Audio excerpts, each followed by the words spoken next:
মানুষ সর্বদা খারাপ কাজে পতিত হচ্ছে। এর খারাপ কাজ থেকে বেরিয়ে আসার যে সমস্ত উপায়গুলো রয়েছে তার মধ্যে অন্যতম একটি উপায় হচ্ছে সালাত আদায় করা।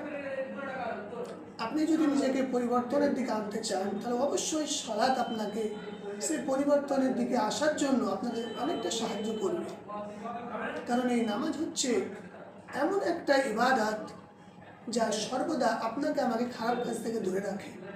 আল্লাহ সুবহানাহু ওয়া তাআলা পবিত্র কোরআনে বলেছেন, ইন্নাস সালাতা তানহা আনিল ফাহশাই ওয়াল মুনকার। নিশ্চয়ই সালাত মানুষকে অশ্লীল এবং খারাপ কাজ থেকে দূরে সরিয়ে রাখে। আরেকটি আয়াত রয়েছে পবিত্র কোরআনে সূরা মারিয়ামে অধ্যায় নম্বর 19 আয়াত নম্বর 59। আল্লাহ সুবহানাহু ওয়া তাআলা বলেন, ফাখালাফা মিন বা'দিহিম খালফুন আযাউস সালাতা ওয়াত্তাবাউশ শাহাওয়াত। তারপরে একটা অযোগ্য জাতি এসে উপস্থিত হলো, যারা কি করলো? সালাতকে ত্যাগ করলো এবং নিজেদের নাফসের খেয়াল খুশি শাহওয়াতুল আসক্তির অনুসরণ করতে শুরু করলো। এই আয়াতের দিকে যদি আমরা গভীরভাবে লক্ষ্য করি আমরা একটা জিনিস দেখতে পারবো যে প্রথমে তারা সালাতকে ত্যাগ করলো এবং খেয়াল খুশির অনুসরণ করতে শুরু করলো।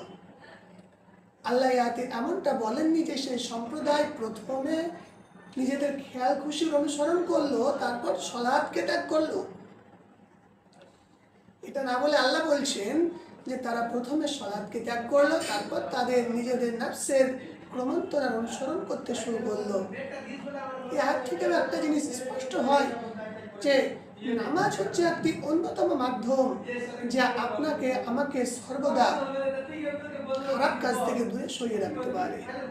তাই আমাদের প্রত্যেকের উচিত আল্লাহ সুবহানাহু ওয়া তাআলা আমাদের উপর যে 5 ওয়াক্ত নামাজকে ফরজ করেছেন আমাদের যথাসাধ্যরূপে নির্দিষ্ট সময়ে সে সালাত আদায় করা। আল্লাহ সুবহানাহু ওয়া তাআলা আমাদের সকলকেই 5 ওয়াক্ত সালাত আদায় করার তৌফিক দান করুন। আল্লাহুম্মা আমিন।